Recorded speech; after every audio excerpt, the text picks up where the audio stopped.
Storytelling is a very human way for us to interconnect.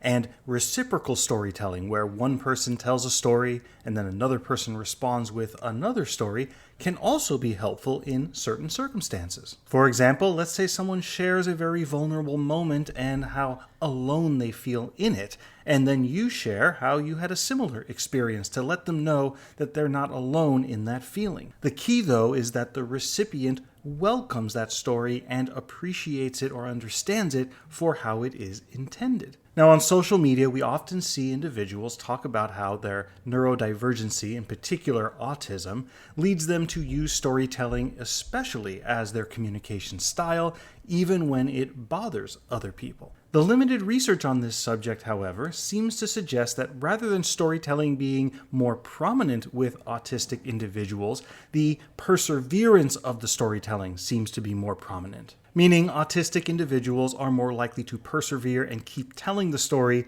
even when the listener is giving off cues that they don't want to continue hearing it, compared to a neurotypical individual. And this seems twofold. One, as researchers have sometimes suggested, autistic individuals may struggle to pick up on those cues. But there's also the issue of what we like to call neurodivergent trauma. Now, I want to be clear, this part is based more on my clinical experience, as I've not found research that has looked into this with greater numbers yet.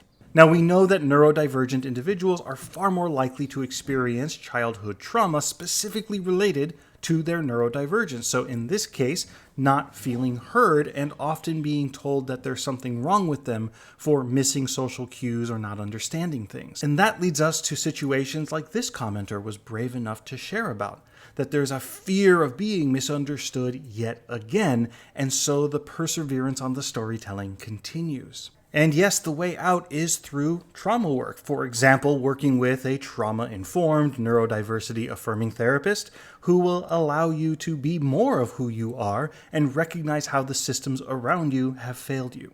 And ultimately, also, yes, finding ways to let go of the need to be understood by others, to be more okay with people not looking at you at being great because it no longer overlaps with the internal message that you're always wrong and bad. Anyway, I hope that's helpful for some, and let me know what you think in the comments below, or if there's any part of that you'd like me to expand on in a future video.